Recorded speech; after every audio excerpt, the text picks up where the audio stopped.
हम शरीर को बनाए अच्छा तो अच्छे में डलता है, हम अपने शरीर को कठोर बना लें, कठोर में डलता है, हम शरीर को अपना बिल्कुल हल्का बना दें, हल्के में डल जाता है, जैसा बनाना चाहे वैसे में ढल जाता है। इसको जितना खिलाएं पिलाएं इसकी विशेषता है।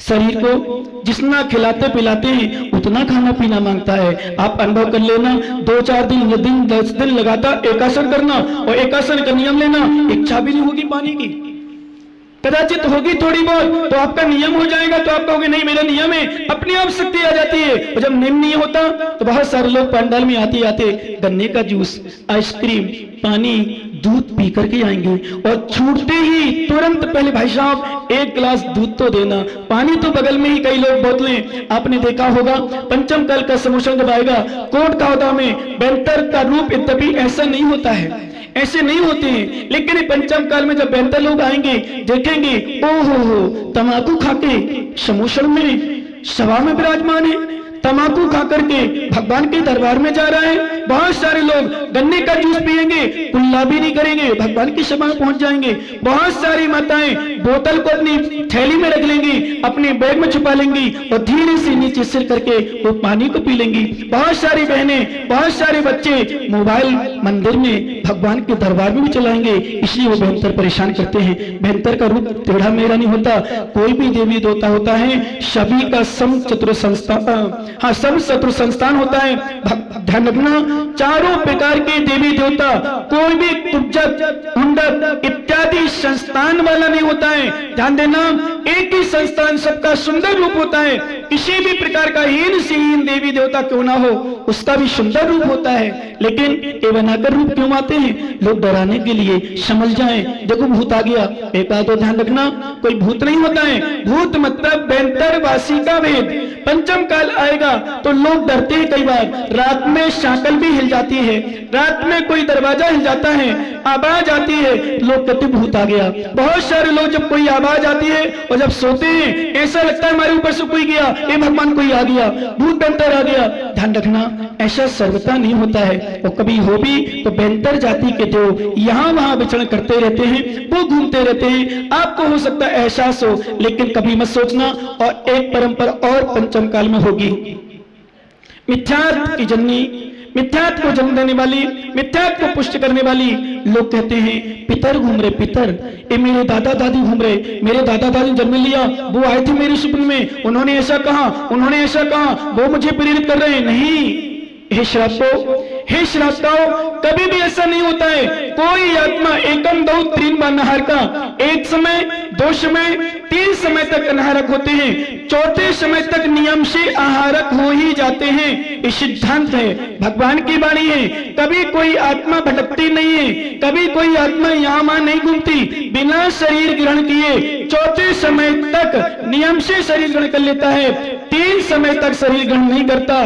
किसी भी गति में गया हो, बेहतर में गया हो, भवनवासी में गया हो, जोशी में गया हो, वैमानिक में गया हो अथवा नरक में गया हो, अंतर मुहूर्त में जन्म लेता है। तिरंग जाति गति में गया हो उसकी भी काल लगती है। मनुष्य गति में गया हो लगभग 7 महीना से लेकर 10 महीना तक घर में रहता है, और समूचन जन्म लिया होगा तो वहां जन्म लिया होगा। अब बताओ कैसी तुम्हारी आत्मा शक्ति है? परंतु मिथ्यात्व को पुष्ट करने वाली। और ध्यान रखना, ऐसे विद्वान, ऐसे भेषधारी विद्वान, ज्योतिषाचार्य, हस्तरेखा वाले विचरण करेंगे। तुम्हारी परेशानी है, देखो ऐसा ऐसा है, ऐसा भोग चढ़ाओ, ऐसे पैसे चढ़ाओ, ऐसी दान दक्षिणा दो, ऐसा कार्यक्रम करो, ऐसा यज्ञ करो, तुम्हारे समाधान होगा। तुम्हें काल सर्प योग है, तुम्हारे लिए ऐसा काम कर रहा है। ये सब मिथ्याएं धारणा है। कोई काल सर्प योग नहीं होता, कोई ग्रह किसी को नहीं लगते, कोई किसी प्रकार का कुछ नहीं होता। ध्यान रखना, पाप कर्म ही सबसे बड़ा काल सर्प योग है। और जब पाप कर्म का क्षय हो जाता है तो समझ लो काल सर्प हो गया, और काल सर्प योग दूर हो गया। इसका मतलब भगवान की भक्ति एक वह शक्ति है जो संपूर्ण कोई भी व्याधि हो, कोई भी काल सर्प योग हो, सब काल सर्प योग आदि सब समाप्त हो जाते हैं। बस श्रद्धा के साथ भगवान की आराधना करना। हे जीवो, कभी मिथ्यात्व में मत भटकना, कभी भी मिथ्यात्व में मत जाना, मिथ्यात्व की धारणा में मत जीना। सम्यक उपदेश ग्रहण करना, जिनमानी का पार करना और समझ में नहीं आए तो गुरुओं के द्वारा समझने का प्रयास करना। परंतु जीव को समझो, संसारी मुक्त वो मुक्त जीव होते हैं जो अपनी साधना करके निर्विचार संयम का पालन करते। क्यों इतना सहन करते, इतना कई प्रकार की समस्याएं।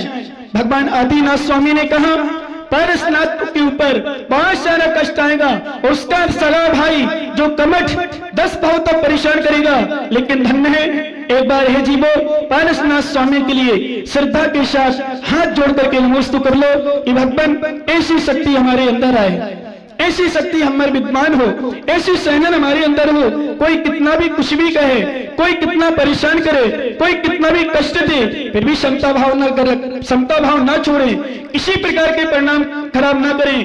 कोई हमारे साथ गलत भी करता है, भगवान आदिनाथ स्वामी ने कहा है विराट का कथम मंत्री जनाए पर कुपतई त्रिमगुणम प्रात्यं पताभ्याम समदंडेन पातते।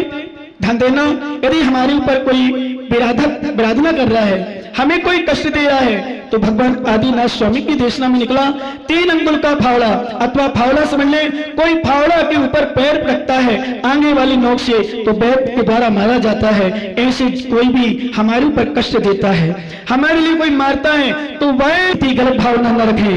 क्यों? क्योंकि गलत करने वाले के प्रति भी यदि हम गलत सोचते हैं, उसके प्रति भी गलत भावना बनाते हैं, तो नियम से हमें करबंद होगा, नियम से करबंद होगा।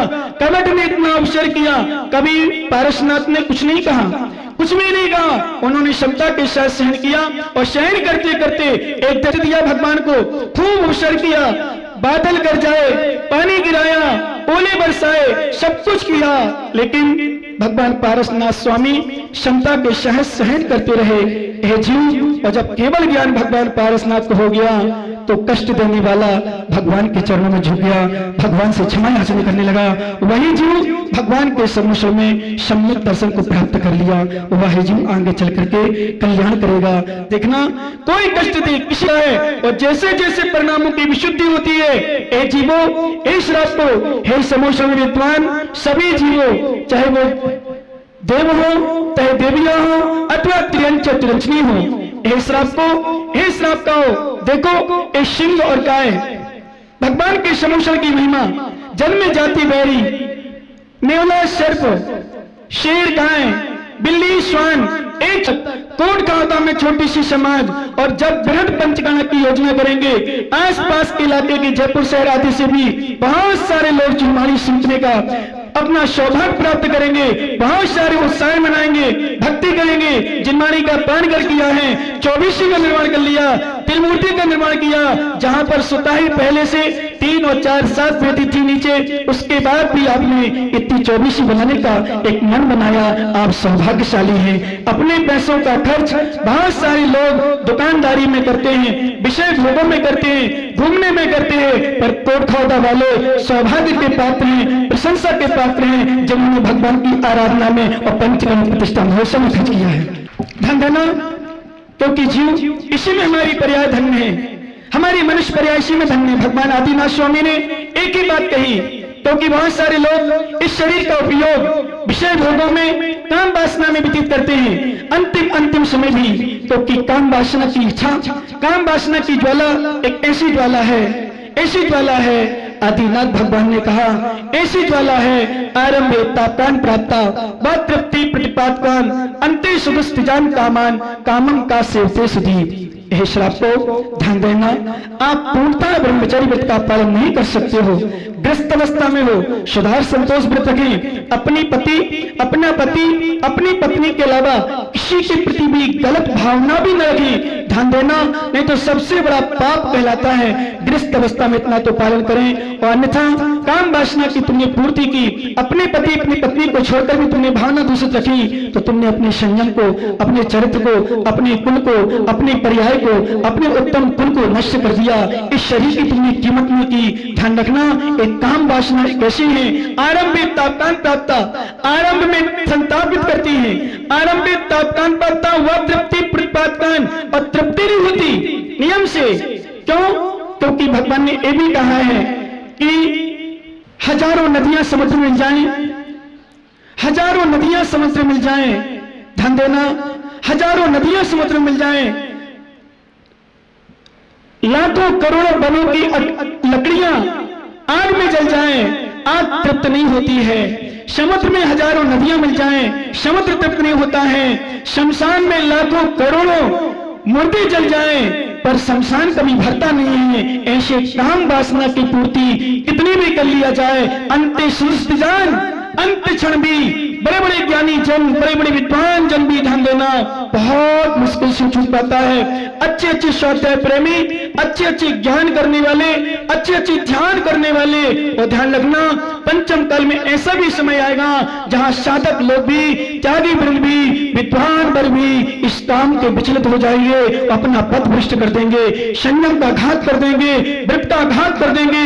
ओहो, भगवान की देशना में निकला है ज्ञानी, अंत में सुधि जान कामान, बड़ी मुश्किल से छूटने वाला कामम का सेवती सुधी। ऐसा सुधी जन कौन होगा जो ऐसे काम की स्फूर्ति करेगा? नहीं नहीं नहीं, हे जीवो, कभी नहीं, पूर्ति करने का प्रयास ही नहीं करना।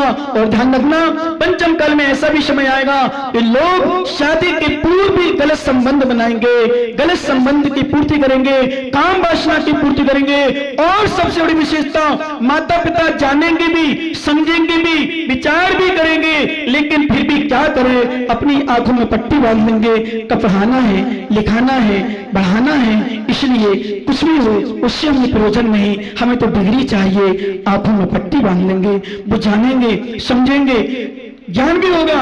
क्यों? पंचम काल में ऐसी स्थिति बनेगी। इसलिए हे जीवो, जो भी मोक्ष गए हैं भगवान, तो मुक्त जीव जिन्होंने मुक्ति प्राप्त कर लिया, अर्थात कर्मों से मुक्त हो गए, सिद्ध अवस्था प्राप्त कर ली, उन्हें अब कोई विकल्प नहीं। काले कल्प सत्य पीछ गति शिवानाम न विद्या लक्षा उत्पातों भी यदि त्रिलोक संभ्रांति करण पटु।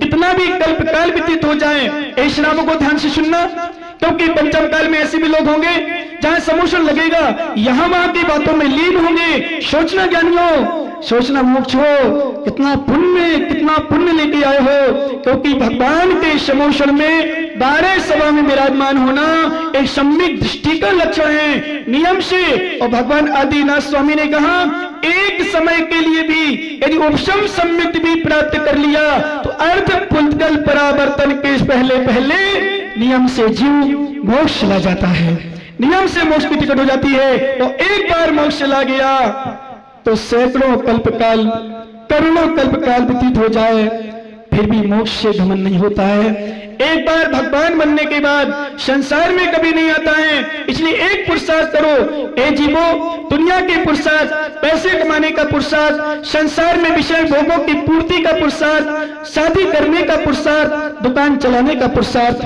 मकान बनाने का पुरुषार्थ, बच्चों को उत्पन्न करने का पुरुषार्थ, बच्चों की रक्षा का पुरुषार्थ, पढ़ने का पुरुषार्थ, लिखने का पुरुषार्थ, घूमने का पुरुषार्थ, पैसे कमाने का पुरुषार्थ बहुत किया है। हे जीव, एक बार मनुष्य पर्याय उत्तम पुण्य मिला है, इसका सम्यक सत्योग करो, मोक्ष पुरुषार्थ करो, धर्म पुरुषार्थ करो, जिससे तुम्हारी आत्मा परमात्मा बने, फिर संसार में घूमना नहीं पड़ेगा। एक बार पुरुषार्थ कर लो, एक बार मोक्ष चले जाओ, और मोक्ष चले गए तो फिर संसार में नहीं घूमेंगे। ऐसे मुक्त जीव और संसारी जीव के दो भेद हैं, दृष्ट और स्थावर। थोड़ा सा चिंतन कराना श्राप को, एक मनुष्य थोड़ा सा चिंतन करना, एक पेड़ है वो भी जीव है, जल में भी जीव है, जल भी जलकायक जीव है, पृथ्वी भी जीव है, पृथ्वी में भी जीव है, वनस्पति में जीव है, वायु कायिक जीव है, वायु में जीव है, वायु स्वयं में जीव है, अग्नि कायिक जीव, अग्नि में जीव है, अग्नि में जीव है। ध्यान रखना। ओहो, सोचना, खड़ा है पेड़ हजारों साल से, खड़ा है पेड़ हजारों साल से, गर्मी भी सहन कर रहा है, सर्दी भी सहन कर रहा है, बरसात भी सहन कर रहा है। और ध्यान देना, जो वर्तमान में अपंग, लूले, लंगड़े लोग दिखते हैं, बहरे काने लोग दिखते हैं, ध्यान देना, किसी की नाक कटी है, किसी का ओंठ कटा है, किसी का कान कटा है, किसी की उंगली कटी हुई है, किसी का पैर का अंगूठा कटा हुआ है, किसी का पूरा पैर ही कट गया है, किसी का हाथ कट गया है। ये किसका कारण है? इन्होंने वनस्पति काय को काटा होगा, पेड़ों को तोड़ा होगा, बिना प्रयोजन के पत्ते तोड़ लेते हैं लोग। कहीं जंगल से निकल रहे हो, कहीं बगल में पेड़ हो, कहीं पार्क में बैठे हो, कहीं उद्यान में बैठे हो, कहीं घूमने जा रहे हो, पत्ते को तोड़ते हैं। कहीं पुष्प अच्छा दिख रहा हो, उसको तोड़ लेते हैं, किसी पत्ती को तोड़ देते हैं, कई बार डाल को तोड़ देते हैं, ध्यान रखना, कई लोग पेड़ को तोड़ देते हैं, उसका फल लंगड़े लूले बहरे काने होते हैं। इसलिए जो लोग समूह में विराजमान हैं, संकल्प करें, नियम लें, कभी भी हम चलते फिरते, और विशेष रूप से आप प्रवचन जिसका हमारा प्रयोजन नहीं है, चलते चलते पत्ती को तोड़ना, चलते चलते पेड़ की डाल को तोड़ना, इसका कारण हमारा शरीर बहरा, लूला, लंगड़ा, कहीं अंगुली कटी, कहीं ज्यादा कहीं कम, इस प्रकार की अनेक प्रकार की समस्या आती है। ये जीवो कभी नहीं चलना और चिंतन करना, बल्कि ये भी जीव है, वनस्पति का है, सैकड़ों साल खड़ा रहता है, विचार करना पार्क वगैरह में। ध्यान रखना, बहुत सारे कुछ डॉक्टर धर्म को छोड़ते हुए और जैनी लोग भी जैन धर्म को ना समझते हुए, उन्होंने कहा आंखों की रोशनी आएगी, घास पर चढ़ना, घास पर चलना, सुबह सुबह मॉर्निंग वॉक पर घास में चलोगे आंखों की रोशनी आएगी। नहीं भैया नहीं, आंखों की रोशनी घास पर चलने से आती तो दुनिया में फिर आपके डॉक्टर हिम्मत हो जाते, किसी को कम दिखाई नहीं पड़ता। और बहुत सारे लोग गाजर खाते हैं, गाजर खाएंगे और गाजर खाते भी हैं। विचार करना, कितनी जीव का पिंड, साधारण जीव, ध्यान रखना, निगोदिया जीव, अनंत जीव, एक गाजर की सुई की नोक के बराबर गाजर में इतने जीव होते हैं। यदि भी कबूतर का रूप धारण कर लें तो इस मध्य लोक में नहीं समाएंगे। विचार करना, और कितनी गाजर सर्दी के समय, महाराज गाजर का हलवा अच्छा लगता है, भगवान गाजर की अच्छी लगती है, सर्दी में डॉक्टर कहते हैं खाना चाहिए, स्वास्थ्य ठीक रहता है। नहीं, हे श्राप को आप फूटती है फूट जाने देना, आप फूटती है फूट जाने देना। और पंचम काल में एक ध्यान रखो, बहुत सारे लोग बड़े बड़े कार्यक्रम में, महावीर जयंती जैसे कार्यक्रम में ब्लड डोनेशन कैंप, शिविर जिसको कहते हैं, रक्त शिविर, बहुत सारे महाराज रहते हैं, बहुत सारे महाराज रहेंगे, वो भी अनुमोदना कर देते हैं, वो भी आशीर्वाद दे देते हैं, उनका भी आशीर्वाद हो जाता है। लेकिन ध्यान रखना, ऐसे बहुत सारे संत भी रहेंगे, पंचम काल में आएंगे, बहुत सारे साधु जब पंचम काल में रहेंगे, कोट खाबन विश्रांत सागर महाराज जाएंगे, वहां समोसन की उपदेशना होगी, पर वहां बनते की चोट पर कहेंगे नहीं, हे श्राप को मर जाना श्रेष्ठ है, पर खून किसी का लेकर के किसी को देकर जीना श्रेष्ठ नहीं। क्यों? क्योंकि खून लेना, खून देना एक मांस के दान के बराबर है। बहुत सारे लोग कहते हैं महाराज हमारे रक्त से यदि किसी की जान बचती है तो क्या हानि है।